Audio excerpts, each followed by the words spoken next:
Assalamualaikum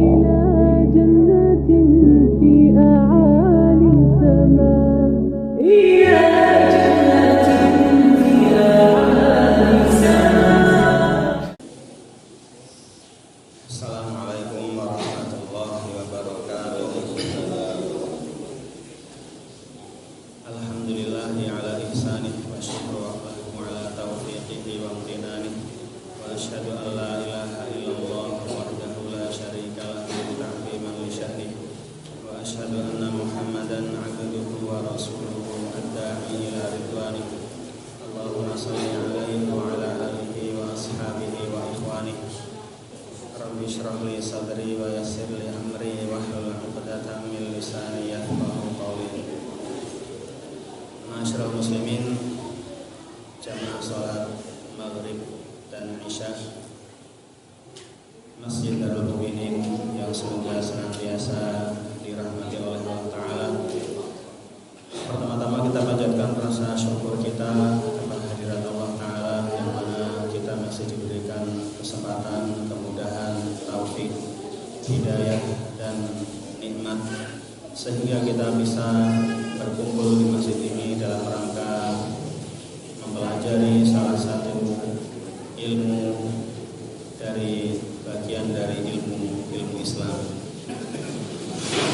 Dahulu telah kita sampaikan tentang sejarah di masa awal penabian Rasulullah SAW yang sempat terputus dikarenakan Ramadan, dan sekarang alhamdulillah kita diberikan kesempatan untuk melanjutkan pembahasan kita dari kitab sirah Nabi, diantaranya ada Ar-Rahiqul Makhtum, kemudian ditunjang dengan kitab-kitab yang lain yang semoga kita bisa mengambil manfaat, ibrah, pelajaran dari kisah-kisah yang akan disampaikan. Kita mengulang dari pelajaran yang dahulu bahwasanya di masa awal kenabian, yaitu turunnya wahyu dari Allah Ta'ala di bulan apa kira-kira? Mas pada ingat? Di bulan apa kira-kira wahyu pertama turun, Mas Dimas? Bulan apa Mas Dimas? Bulan apa wahyu turun? Wahyu turun pada bulan Ramadan, ya, Masya Allah. Dan semua wahyu, ya, dari kitab-kitab terdahulu semua turun di bulan Ramadan. Ini menunjukkan bahwasanya bulan Ramadan adalah bulan yang mulia, sehingga Allah pilih bulan tersebut untuk diturunkannya wahyu-wahyu atau kitab-kitab yang diberikan kepada para nabi dan rasul. Yang perlu kita ketahui bersama bahwasanya derajat kenabian adalah derajat atau suatu kedudukan yang itu pilihan dari Allah. Jadi tidak ada salah ketika ada seorang mengatakan bahwasanya derajat kenabian itu bisa digapai dengan berbagai macam amalan, yakni perkara atau kedudukan kenabian itu bukan amrun muktasab, bukan suatu perkara yang bisa diusahakan, dan ini murni pilihan dari Allah Ta'ala. Jadi gak bisa ada seorang yang ingin menjadi nabi setelah Nabi Muhammad, tentunya ingin menjadi nabi atau mungkin nabi sebelum Nabi Muhammad, dengan melakukan amalan ini dan amalan itu sehingga dia kelak dengan amalan tersebut akan diangkat menjadi nabi. Gak bisa. Halal dibunuh. Halal dibunuh. Halal dibunuh orang ngaku nabi. Nah, ya.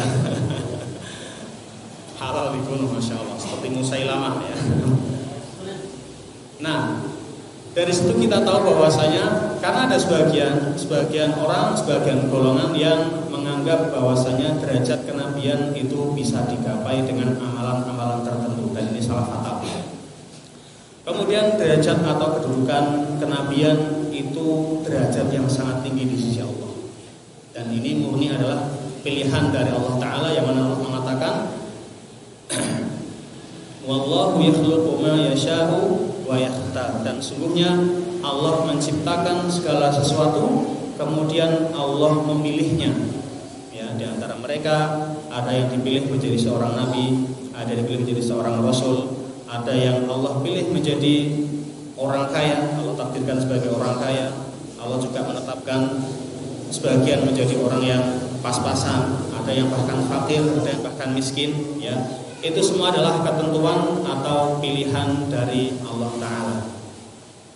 Kemudian di sana ada sebuah keyakinan yang keliru. Di antaranya ada yang mengatakan bahwasanya kedudukan nabi dan rasul ternyata di bawah kedudukan seorang wali. Nah, ini keliru, ya.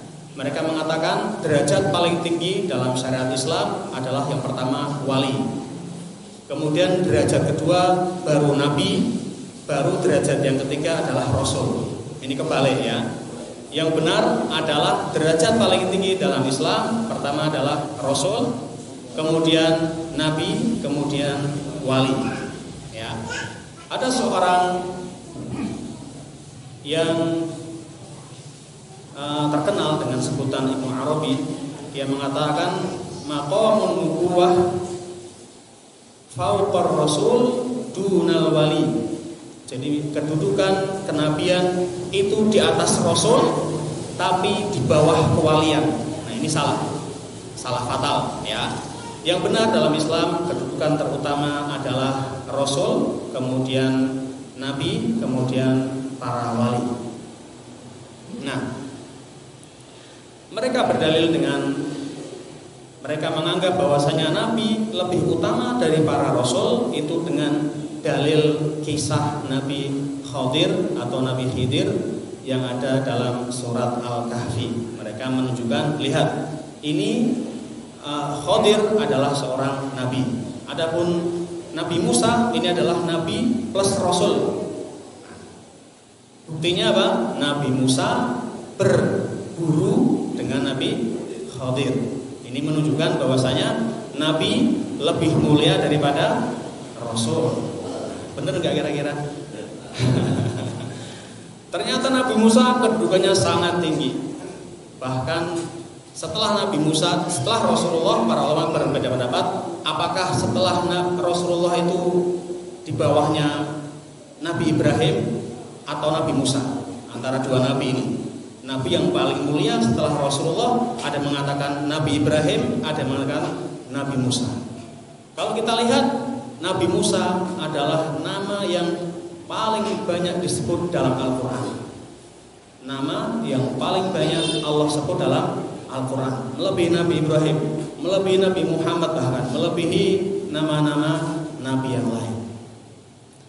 Dengan dalil dari surat Al-Kahfi itu, akhirnya sebagian orang menganggap bahwasanya nabi itu kedudukannya lebih utama daripada rasul, dan ini keliru. Dan kita tahu bersama bahwasanya kedudukan Nabi Musa tentulah lebih tinggi daripada Nabi Khadir. Zaman dulu ketika zamannya Nabi Musa pernah menyampaikan sebuah khutbah di hadapan para umatnya. Kemudian umatnya takjub dengan ilmu yang disampaikan oleh Nabi Musa. Kemudian salah satu ada yang bertanya, wahai Nabi Musa, adakah orang yang lebih alim daripada engkau? Kemudian Nabi Musa menjawab, bukan untuk kesombongan, bukan. Nabi Musa menjawab, tidak ada.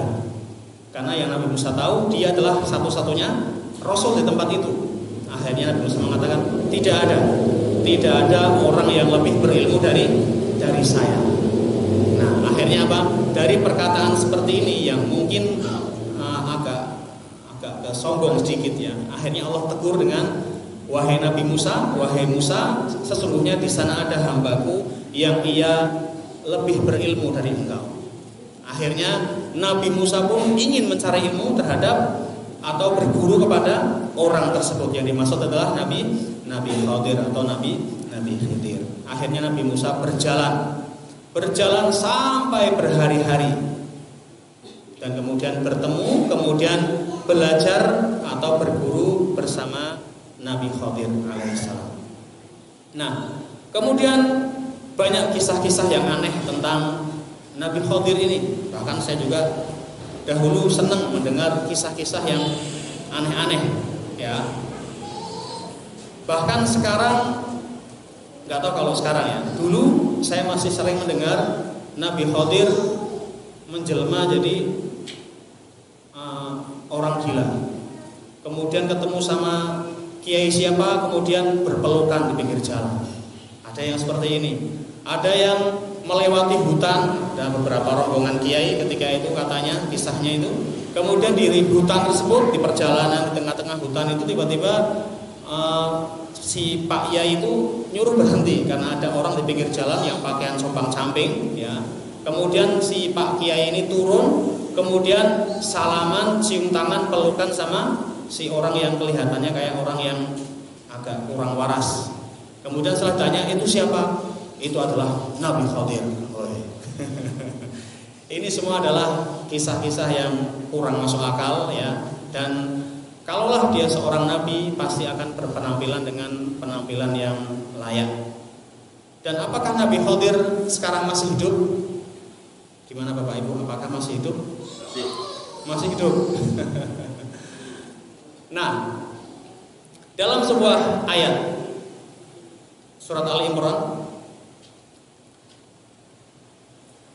Allah mengatakan, walaqad akhadallahu mitsaqan nabiyyina lama ataitukum min kitabin la tu'minunna bihi wa la tansurunnah qala aqrartum wa akhadtum ala dzalikum isri. Nah, dari sini para ulama mengatakan bahwasanya ayat tersebut menyatakan bahwasanya dahulu ketika Allah mengutus para nabi, sebelum diutus para nabi tersebut, Allah mengambil perjanjian kepada para nabi tersebut. Kemudian Allah mengambil janji dari para nabi tersebut untuk menolong ketika sudah terdengar nabi terakhir muncul, yaitu Nabi Muhammad. Ya, Nabi Muhammad ketika sudah muncul, maka ketika ada nabi yang masih hidup, maka harus menolong, datang berbaiat kepada Nabi Muhammad. Dan ternyata Nabi Khadir tidak datang.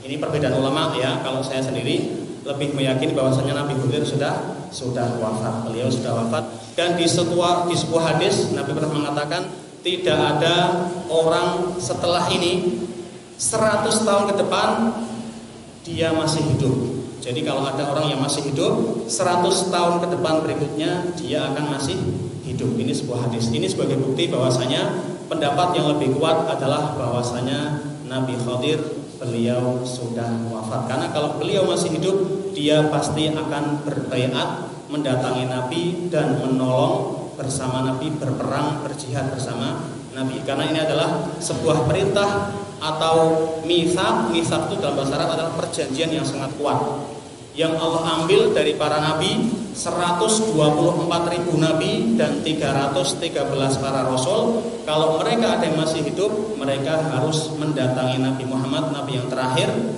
Ketika mereka menjumpainya, dan mereka harus berbaiat kepadanya dan berjuang bersama Nabi Muhammad sallallahu alaihi wasallam. Kemudian adapun para wali, ya, adapun para wali yang tadi disebutkan bahwasanya wali itu lebih tinggi daripada nabi dan rasul. Ternyata wali itu hanya atau wali itu disematkan kepada semua orang yang beriman dan yang bertakwa. Jadi kita, ya, kalau kita ingin jadi wali, insya Allah bisa. Syaratnya apa? Beriman dan bertakwa. Tapi kalau kita mau menjadi nabi, nggak bakal bisa. Kalau kita berusaha ingin jadi rasul, itu pun nggak bisa. Ya, Allah mengatakan, ala inna awliya Allahi la khaufun alaihim wala hum yahzanun. Ketahuilah bahwasanya para wali-wali Allah itu tidak ada ketakutan terhadap mereka dan juga mereka tidak bersedih hati. Siapa mereka? Alladzina amanu wa kanu yattaqun. Mereka wali-wali Allah itu adalah orang yang beriman dan bertakwa. Jadi kalau derajat kewalian, insya Allah kita semua bisa. Ya, kita bisa menggapai, kita semua bisa dengan usaha kita, dengan amal soleh kita, insya Allah kita bisa mencapai derajat kewalian. Jadi, afwan ya, mungkin yang tergambar di pikiran kita, wali itu harus senantiasa dengan karomah, dengan keanehan-keanehan yang terjadi. Mungkin seperti itu yang kita ketahui, bahwasanya ternyata memang ada keanehan, ya, karomah yang Allah tampakkan dalam seorang orang soleh, ya, dan banyak terjadi di tengah-tengah dahulu, di tengah-tengah orang-orang soleh memang banyak terjadi keanehan-keanehan tersebut. Namun ingat, keanehan-keanehan tersebut murni datangnya dari Allah dan bukan dari usaha si wali tersebut. Ya, terkadang Allah menolong seorang yang soleh dengan kejadian yang luar biasa, yang kejadian itu tidak bisa diulang dengan keinginan si orang yang bersangkutan. Contoh, dulu ada seorang ulama namanya Hasan Al-Basri. Hasan Al-Basri, siapa yang meragukan kesolehan beliau, ya? Beliau adalah ulama terkenal di Basrah. Beliau dahulu pernah bermasalah dengan emir atau seorang atasan atau pemerintahan. Kemudian sampai beliau itu diperintahkan untuk ditangkap dan dihukum penjara. Ketika itu beliau Hasan Al-Basri di rumahnya, kemudian dikepung oleh tentara-tentara dari pejabat tersebut. Ketika dikepung, didobrak pintunya, Hasan Al-Basri nggak tahu menahu. Beliau hanya duduk di rumahnya, di dalam rumahnya. Setelah digedor, digeledah semua rumahnya, padahal si Hasan Al-Basri duduk di ruang tamu, sedang belajar, sedang membaca. Namun karena karomah dari Allah, ya, semua pasukan tersebut tidak ada satupun yang melihat Hasan Al-Basri. Dan Hasan Al-Basri sendiri ini bingung, loh, kok nggak pada lihat saya? Setelah mereka bubar keluar dari rumah Hasan Al-Basri, barulah Hasan Al-Basri tahu ternyata apa? Sang raja memerintahkan untuk menangkap Hasan Al-Basri. Nah, ini adalah karomah. Yang karomah ini kira-kira bisa diulang lagi sama Hasan Al-Basri? Nggak bisa.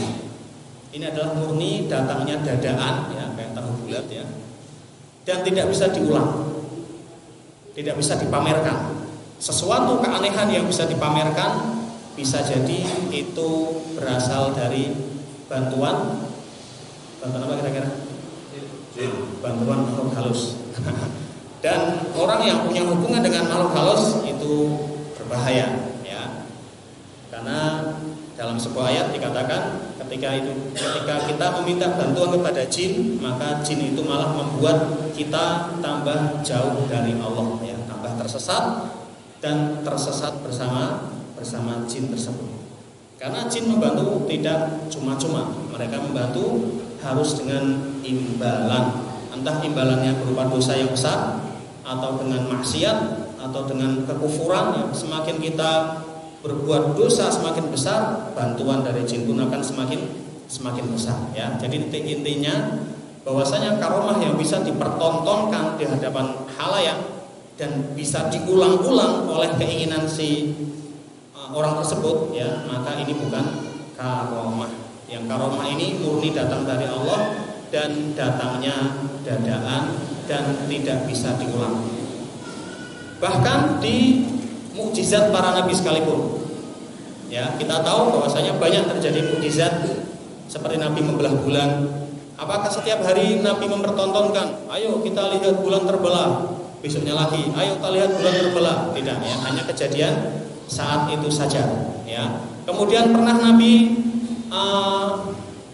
mengeluarkan jarinya, di sela-selanya mengeluarkan air digunakan untuk minum dan wudu oleh ratusan sahabat. Apakah setiap para sahabat kehausan Nabi mengeluarkan air dari sela-sela jarinya? Enggak. Ini hanya terjadi sesaat, sesekali, dan tidak bisa diulang dengan kemauan Nabi sendiri. Ini adalah murni datangnya dari Allah. Dan hal-hal yang aneh lainnya yang berbentuk karomah atau berbentuk mukjizat itu murni datang dari Allah Ta'ala dan tidak bisa diulang-ulang dengan sesuai keinginan si orang yang bersangkutan. Kembali ke tema lagi. Ya, jadi diulang, ya. bahwasanya kedudukan dalam Islam yang paling tinggi pertama adalah Rasul, kemudian Nabi, kemudian para wali. Kemudian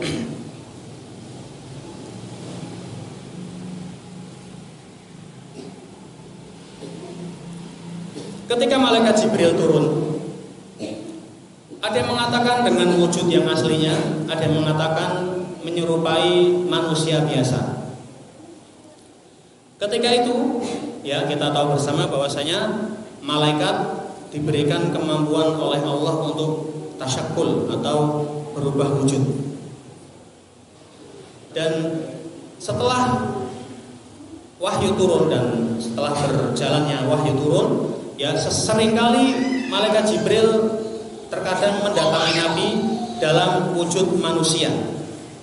Dalam wujud manusia. Ketika malaikat bertasyakul, berubah wujud, dia tidak bisa dilukai, tidak bisa dibunuh, afwan. Namun kalau jin berubah wujud dan kita bisa menangkapnya, bahkan bisa membunuhnya, maka dia pun akan mati. Berbeda dengan malaikat. Malaikat ketika berubah wujud, kemudian dilukai, seperti dalam sebuah hadis dikisahkan, Nabi Musa pernah didatangi oleh jelmaan malaikat maut yang mendatangi Nabi Musa. Kemudian dikabarkan, wahai Musa, umurmu tinggal sebentar. Kemudian Nabi Musa malah memukul malaikat tersebut dan sampai matanya keluar. Si malaikat ini matanya keluar. Kita tahu Nabi Musa dikaruniai kekuatan yang sangat hebat, ya. Dalam sebuah kisah ketika Nabi Musa mengangkat di sebuah sumur madian, ya, ada perempuan yang mengantri mengambil air. Akhirnya Nabi Musa kasihan, akhirnya semua orang-orang yang ngantri itu diangkatkan oleh Nabi Musa. Dengan sekali angkat 10 ember bisa keangkat, 10 atau lebih diangkat dengan satu angkatan. Ini menunjukkan bahwasanya betapa kuatnya Nabi Musa. Nabi Musa pernah memukul gak sengaja, ya, salah satu pasukan Fir'aun dan dia pun mati. Ini kalau manusia biasa, kalau mukul nggak sampai mati. Tapi kalau pukulannya Nabi Musa ditempelengkan bisa mati seketika. Nah, malaikat maut ini menjelma menjadi manusia dan akhirnya ditempeleng dengan tempelengannya Nabi Musa yang mungkin kalau dia manusia wajar dia akan mati. Namun karena dia adalah jelma dari malaikat, dia hanya terlepas matanya. Kemudian ia menghadap kepada Allah dengan mengatakan, ya Rabb, engkau mengutusku untuk mencabut nyawa orang yang tidak mau mati. Seperti itu, ya. Jadi kalau jin menjelma menjadi sebuah jelmaan, ia bisa ditangkap dan bisa dilukai, bahkan bisa dibunuh. Seperti kisah Nabi Muhammad ketika sedang sholat, kemudian diganggu oleh ifrit, salah satu jenis jin, ras jin yang terkuat, ya. Ketika itu mengganggu Nabi dan Nabi pun berhasil memegang dan mencekik si jin ifrit tersebut sampai dikatakan melet lidahnya dan mengeluarkan air liur yang hangat. Terasa hangat menetes air liur tersebut di tangan Nabi. Akhirnya Nabi pun apa? Nabi pun berkeinginan untuk mengikat jin tersebut di salah satu tiang Masjid Madinah, Masjid Nabawi, sehingga nanti habis subuh jin tersebut bisa dibuat mainan anak-anak kecil. Namun Nabi Muhammad tidak jadi melakukan hal tersebut karena teringat dengan doa Nabi Sulaiman, yang mana bahwasanya kemampuan menundukkan jin hanya Allah berikan kepada Nabi Sulaiman. Bisa mengatakan, Rabbil firli wa habli mulkan la yambaghi li ahadin min ba'di. Ya Allah, ampuni aku, anugerahkanlah kepadaku sebuah kerajaan yang tidak dimiliki oleh orang setelahku. Di antara kemampuan kerajaan Nabi Sulaiman adalah bisa menaklukkan jin.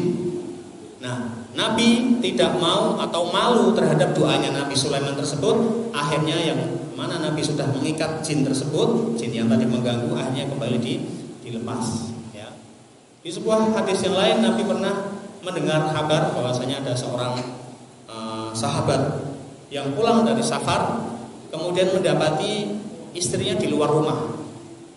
Dalam keadaan ketakutan, sang istri keluar dari rumah, sang suami dia pun turun dan marah-marah. Kok kenapa kamu di luar? Karena aib zaman dulu wanita di luar rumah. Akhirnya sang perempuan, sang istri pun mengatakan, jangan engkau marah dulu, tapi lihatlah di dalam rumah. Kemudian sahabat ini turun, masuk ke dalam rumah, ternyata di ranjangnya ada ular. Tanpa pikir panjang, sahabat ini pun mengambil pedangnya dan memotong si ular tersebut. Ternyata ular tersebut adalah ular jelmaan yang akhirnya menjadikan ketika sahabat tersebut berhasil memotong ular tadi, tidak lama kemudian sahabat tersebut tersambar oleh sesuatu dan meninggal juga. Nah, dari sini Nabi memperingatkan ketika ada ular masuk ke rumah, maka diusir dengan lafaz-lafaz Allahu Akbar misalnya, azan misalnya, ya Allah, atau a'udzubillah ya. Jadi jangan langsung dibunuh. Ketika ada ular masuk di rumah, kita usir dan mengucapkan Allahu Akbar, keluar atau diazani. Karena kalau dia adalah jelmaan dari jin, maka dia akan berusaha untuk keluar. Ya, tapi kalau dia adalah asli ular, ya dia cuek aja. Diucapkan Allahu Akbar, keluar, ya dia diam aja, nggak paham ya. Tapi kalau dia jelmaan dari jin, dia akan paham, dia akan berusaha untuk keluar. Jangan buru-buru langsung dibunuh. Kalau dia sudah terbukti bahwasanya ular tersebut adalah ular biasa, maka kita boleh bunuh. Intinya apa? Intinya jangan langsung dibunuh, tapi kita peringatkan dulu biar kalau itu adalah jin jelmaan, ular jelmaan, dia bisa keluar terlebih dahulu. Kemudian, jadi kemampuan malaikat bisa menjelma sebagai manusia, ya, atau ya dari tadi sudah saya sebutkan bahwasanya malaikat Jibril ketika bertemu dengan Nabi di Gua Hira, ada yang mengatakan menjelma sebagai manusia, atau ada yang mengatakan dia menampakkan wujud yang aslinya. Kemudian memeluk Nabi, kemudian mengucapkan Iqra ya Muhammad. Wahai Muhammad, bacalah. Ketika itu Nabi Allah takdirkan sebagai manusia yang tidak bisa baca dan tidak bisa menulis. Disebut dengan ummi. Jadi masyarakat Arab zaman dulu banyak yang ummi. Ummi itu artinya tidak bisa baca dan tidak bisa nulis. Walaupun sudah diajarkan. Terlebih mereka nggak sekolah ya. Terlebih walaupun mereka diajarkan setiap hari untuk belajar dan menulis, karena Allah takdirkan Nabi kita sebagai Nabi yang ummi, maka Nabi pun tidak bisa baca, tidak bisa nulis, bahkan sampai beliau wafat. Ya, beliau wafat tidak bisa baca dan tidak bisa menulis. Ada sebuah hadis yang dhaif ya, mengatakan bahwasanya Nabi tidak akan wafat sebelum ia bisa baca dan menulis. Ini hadisnya tidak sahih ya. Jadi yang benar adalah Nabi tidak bisa baca dan tidak bisa menulis. Ketika didekap oleh malaikat, kemudian dikatakan Iqra ya Muhammad, bacalah wahai Muhammad. Kemudian Nabi mengatakan ma ana biqari. Aku bukanlah orang yang bisa baca. Kemudian dilepaskan, dipeluk lagi, disuruh Iqra lagi, kemudian diulang-ulang sampai 3 kali. Sampai akhirnya apa? Malaikat Jibril pun menyampaikan wahyu dari surat Al-Alaq 1 sampai 5 ayat. Iqra bismi rabbikal ladzi khalaq, khalaqal insana min 'alaq, Iqra wa rabbukal akram, alladzi 'allama bil qalam, 'allamal insana ma lam ya'lam. Ini pentingnya bahwasanya kita diperintahkan untuk banyak membaca. Dengan membaca, kemudian bisa kita cerna, kita bisa jadikan wawasan, ya, kita bisa jadikan pedoman hidup. Ya, dengan membaca kita bisa tahu banyak hal-hal di sekitar kita. Kemudian setelah bertemu dengan malaikat Jibril tersebut, Nabi pun ketakutan dan bersegera pulang atau turun dari Gua Hira. Gua Hira ini letaknya kurang lebih 2 mil dari kota Mekah, di atas Jabal Nur. Ada sebuah gunung ya, namanya Jabal Nur. Kemudian di pertengahannya ada sebuah lubang. Sampai sekarang masih ada ya di Mekah. Dan di Mekah sebagian ada orang-orang yang berusaha jamaah haji yang mungkin mungkin umroh ke sana berusaha untuk melihat gua tersebut. Gua ini kecil ya, hanya ukuran bisa dibuat mungkin 3 orang. Kalau untuk selonjoran paling 3 orang atau 2 orang. Bukan gua yang luas. Kemudian setelah Nabi turun ya dari kejadian bertemu dengan malaikat, kemudian disampaikan wahyu dari surat Al-Alaq 1 sampai 5. Kemudian Nabi pun turun menemui istrinya. Dan seorang istri ketika mendapat suaminya yang ketakutan, ya, istri yang baik harus mensupport, harus menyemangati ketika melihat Nabi datang dalam keadaan takut, kemudian mengatakan zamiluni, zamiluni. Beliau menggigil ketakutan, gemetar badannya. Kemudian Nabi mengatakan inni khasyitu ala nafsi. Aku takut menimpa sesuatu yang aneh pada diriku. Karena itu hal yang baru pertama kali yang Nabi alami, bahkan dikatakan para ulama Nabi takut gila ketika itu. Saking ketakutannya beliau mengatakan inni khasyitu ala nafsi. Aku takut sesuatu menimpa kepadaku, yaitu hal yang aneh atau kegilaan, penyakit gila. Sampai akhirnya Khadijah pun istri yang baik ya. Jadi Nabi itu sering bolak-balik ke Gua Hira, yang mana Khadijah ini punya banyak anak, punya 6 putra dan putri bersama Rasulullah. Jadi memang wanita ini tugasnya di rumah ngurusi anak. Terlebih tambah anak yang bersama Khadijah dahulu pernah menikah 2 kali sebelum menikah dengan Nabi. Khadijah menikah 2 kali, pertama dengan Atib, kemudian meninggal, kemudian menikah lagi dengan Abu Halah, kemudian memiliki 1 putra, kemudian meninggal, baru yang ketiga Khadijah menikah dengan Nabi kita Nabi Muhammad SAW. Kemudian Nabi Muhammad dengan Khadijah memiliki beberapa putra putri, ya, yang mana repot. Seorang wanita kita tahu ngurusin anak, terlebih anak kecil ya, di rumah repot. Suaminya Rasulullah malah sering keluar nginep di Gua Hira. Kira-kira kalau ibu-ibu di sini lihat suaminya lama nggak pulang ya, pulang-pulang meriang, ketakutan, malah dimarahin apa malah disayang kira-kira? Malah disemprot, mayeng terus, pulang-pulang sakit. Wah. Tapi insya Allah enggak ya. Insya Allah ibu-ibu di sini solehah ya insya Allah. Ya. Khadijah ketika datang, Nabi ketakutan, minta diselimuti, dipeluk. Ya. Kemudian Khadijah menenangkan Nabi. Fa wallahi kalla, kata Khadijah, demi Allah tidak akan mungkin Allah menghinakanmu. Ya, jadi memang zaman dahulu ya, orang Arab sudah mengenal Allah ya. Fa wallahi, jadi Khadijah mengatakan fa wallahi, tidak, demi Allah. Demi Allah wahai suamiku, Allah tidak akan menghinakanmu selama-lamanya. Karena engkau la tasilur rahim wa taqsibul maqdum, bahwasanya engkau wahai suamiku, engkau selalu menyambung silaturahmi. Wa taqrimud dhaif, engkau selalu memuliakan tamu. Wa taqsibul kalla, engkau juga membantu orang-orang yang miskin. Engkau selalu membantu orang lain. Engkau berakhlak mulia, engkau membantu orang yang membutuhkan. Jadi ketika ada orang yang mungkin sedang butuh support dari kita, kita boleh puji-puji dia. Ya, karena sebagian ada dari kita yang mungkin malas untuk ibadah, mungkin lemas, mau ke masjid gak semangat. Nah, kalau kita lihat ada seorang yang seperti itu, kita semangati. Masya Allah kamu itu seperti ini, kita puji biar dia kembali semangat. Ini boleh ya, untuk menumbuhkan rasa semangat dari si orang tersebut yang mungkin imannya lagi melemah. Kita semangati ya. Nah, Khadijah ini menyemangati Nabi, dan akhirnya apa? Khadijah pun menjadi wanita pertama yang beriman kepada Nabi.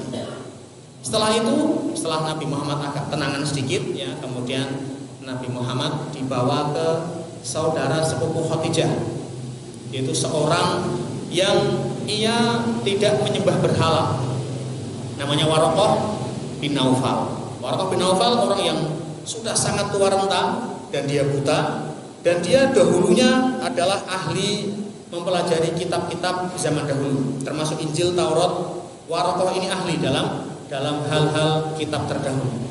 Ketika dibawalah Khadijah bersama Nabi ke tempatnya Waraqah bin Naufal, diceritakan kejadian yang ada di Gua Hira barusan. Kemudian Waraqah sontan ia mengatakan hadan namus. Jadi dalam kitab Injil atau kitab Taurat, malaikat Jibril disebut dengan namus. Namus adalah nama lain dari malaikat Jibril.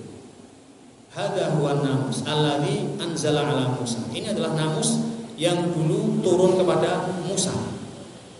Maksudnya apa? Engkau juga seorang nabi sebagaimana Musa dan nabi-nabi yang lain. Kemudian Waraqah pun berjanji. Dia mengatakan, "Ya laitani kuntu jad'an."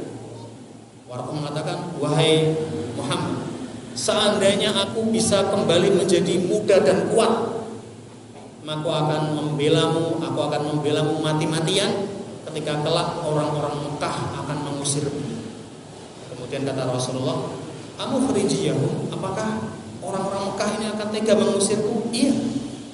Semua nabi yang membawa wahyu seperti engkau kemudian mendakwahkannya, semua akan diusir sama orang-orang kampung. Nah, kemudian dari sini kita tahu Waraqah ini sudah beriman. Walaupun dia belum sempat sholat, belum sempat menjalankan syariat-syariat Islam yang lain. Namun dalam sebuah hadis dikatakan Nabi pernah melihat Waraqah bin Naufal berada di dalam surga. Masya Allah, ya, padahal belum sempat menyatakan berbaiat kepada Nabi, belum juga merasakan sholat, belum pernah merasakan sujud. Ya, akhirnya hanya dengan mengatakan ya laitani kuntu jad'an. Aduhai, kiranya aku menjadi orang yang kuat, muda, aku akan menolongmu, aku akan membelamu mati-matian. Jadi bisa disimpulkan bahwasanya Waraqah pun meninggal dalam keadaan sudah beriman kepada Nabi, karena gak lama kemudian setelah kejadian ini Waraqah pun meninggal dunia. Kemudian Nabi bersama Khadijah memiliki 6 putra dan putri. Yang pertama adalah Abul Qasim. Yang pertama adalah Qasim, sehingga Nabi dijuluki dengan Abul Qasim, ayahnya Qasim. Jadi dalam syariat kita bisa kita menggunakan laqab atau julukan dengan nama anak kita. Misal nih, saya punya anak namanya Hasan, anak pertama biasanya. Kemudian saya disebut dengan Abul Hasan, ayahnya si Hasan. Boleh. Kemudian juga kalau misal nggak punya anak, bisa dinisbatkan kepada ayahnya. Misal ayahku namanya Abdul Khalik, maka saya bisa membuat julukan yaitu dengan Ibnu Abdul Khalik. Ibnu Abdul Khalik, anaknya si Abdul Khalik, dan ini sunnah ya. Bahkan sebagian ulama yang beliau nggak punya anak pun ia membuat gelar untuk dirinya, seperti Abu Zakaria. Imam Nawawi menjuluki dirinya dengan Abu Zakaria, padahal beliau bukan atau tidak pernah menikah, sehingga dia punya anak namanya Zakaria, enggak. Beliau menjomblo ya, saking giatnya belajar dan mengajar, akhirnya tidak sedikit pun dia berkeinginan untuk menikah. Bukan dia ingin nikah tapi diimpet, enggak. Walaupun demikian, beliau menulis kitab bab-bab tentang keutamaan nikah. Kan lucu. Beliau menulis tentang kitab-kitab tentang keutamaan nikah, hadis-hadisnya, dalil-dalilnya ya. Dengan dalam waktu yang sama beliau pun tidak menikah. Ini para ulama seperti Ibnu Taimiyah ya, banyak ulama-ulama yang saking sibuknya belajar dan mengajar, akhirnya beliau tidak sempat menikah. Bahkan Imam Ahmad menikah sampai di usia yang sudah senja, di usia 40-an tahun baru beliau menikah, karena di masa mudanya beliau habiskan untuk ilmu. Udah ada ya, Masya Allah. Ya, nanti kita sambung ke pertemuan berikutnya, Insya Allah. Bismillah. Kita cukupkan dengan doa kafaratul majlis. Subhanallah.